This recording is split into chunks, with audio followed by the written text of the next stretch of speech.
اچھا، جن معاملات میں کہا جاتا ہے کہ اجازت ساقط ہے لیکن پھر بھی اگر کچھ کوشش کر کے اجازتیں لے لی جائیں تو علماء کہتے ہیں بہتر ہے.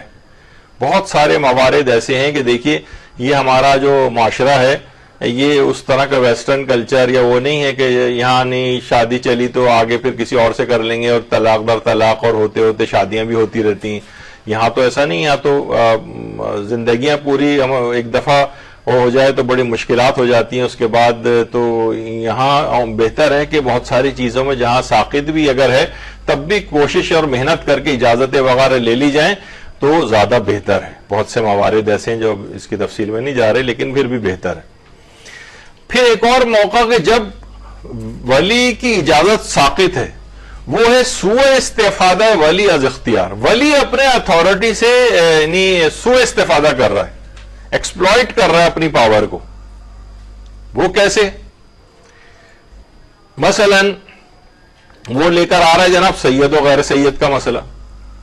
لڑکی پر شادی جو ہے ایک لحاظ سے واجب ہے، وہ برائی میں مبتلا ہو رہی ہے، ظاہر ہے کہ عمر کے لحاظ سے اس لحاظ سے آ چکی ہے. لڑکا ہر لحاظ سے جو ہے بالکل صحیح ہے اور اس کا ہم مرتبہ ہے، کوئی اس کے اندر خرابی نہیں ہے، لیکن باپ صرف اس وجہ سے منع کر رہا ہے کہ جناب یہ تو سید نہیں ہے، اس وجہ سے میں شادی نہیں کر رہا اس سے. تو اس پہ تو ہماری پورا 2.5 گھنٹے کا ایک لیکچر سیدانی و غیر سید سے شادی کے نکاح اور اس کے مسائل اور اس کے دلائل وغیرہ کے اوپر یہاں پر ہو چکا ہے. تمام مراجع اور مجتہدین یہ کہتے ہیں کہ اس شادی کے اندر کوئی حرج نہیں. اور یہ کف جسے یا کفو والا جو مسئلہ ہوتا ہے کفو، وہ اس کے اندر بھی نہیں آتا ہے. یعنی یہ ہر لحاظ سے ایک مسلمان دوسرے مسلمان کا کفو ہے. تو سید اور غیر سید والا اس میں کوئی مسئلہ نہیں. باپ صرف اس وجہ سے اڑا ہوا کہ نہیں میں تو صرف سید کا رشتہ آئے گا تو کروں گا. لڑکی کو بھی شادی کی حاجت ہے، ہر لحاظ سے لڑکا بالکل اچھا ہے اور باپ کوئی متبادل رشتہ بھی اسے پیش نہیں کر رہا، چلو سید کا ہی رشتہ لے آؤ اور اس کے سامنے اس کے ہم مرتبہ لڑکی کے لحاظ سے جو تمام چیزوں میں اس کو کرتا ہو کوالیفائی وہ اس کے سامنے پیش کرو. وہ رشتہ بھی پیش نہیں کر رہا ہے، لڑکی کو شادی کی ضرورت بھی ہے اور باپ جو ہے وہ اس طرح کی چیزیں لا کر اپنے اختیار سے سوء استفادہ کر رہا ہے.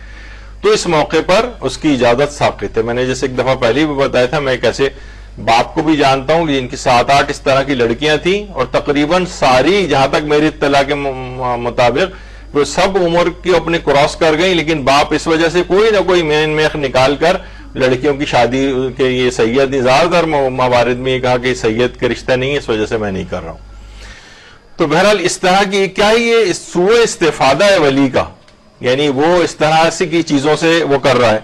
یا مثلا وہ کہہ رہا ہے کہ جناب یہ ہماری ذات کا نہیں ہے، ہماری برادری کا نہیں ہے، ہمارے خاندان کا نہیں ہے، یا اس کی تعلیم جو ہے اتنی نہیں ہے جو کہ جتنی مثلا میری بیٹی کی تعلیم ہے.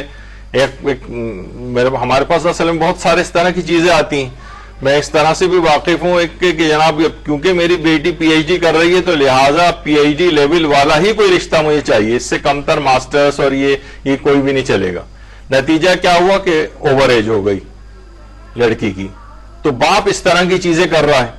یا وہ کہہ رہا ہے کہ جناب نہیں ہم جسے مثلا پوش علاقے کے اندر رہتے ہیں تو وہیں کا رشتہ ہونا چاہیے. ڈیفینس والا ہے تو کہے گا نہیں یہاں پہ نہیں چلے گا، مثلا فیڈرل بھی ایریا میں نہیں کروں گا، یا مثلا گلشن اقبال میں نہیں کروں گا میں، یا گلشن والا ہے وہ کہہ رہا ہے میں نیو کراچی میں نہیں کروں گا. مثلا بہت ساری اس طرح کی چیزیں. یا گاڑی ان کے پاس فلاں ماڈل کی نہیں ہے اگر یہ ہو، یعنی اس طرح کی کچھ فضول چیزیں لا کر وہ اپنے سوء استفادہ کر رہا ہے اپنے اختیار سے. تو یا مکان اس کا اتنا نہیں ہے، ہمارا 1000 گز کا ہے، ان کا مثلا 500 گز کا ہے. اب یہ اس طرح کی چیزیں جو ہے نا یہ چیزیں لا کر اور بالکل صحیح رشتے سے منع کر رہا ہے. تو پھر اس موقع پر موارد ہوتے ہیں کہ جس میں اذن ولی جو ہے وہ ساقط ہو سکتا ہے.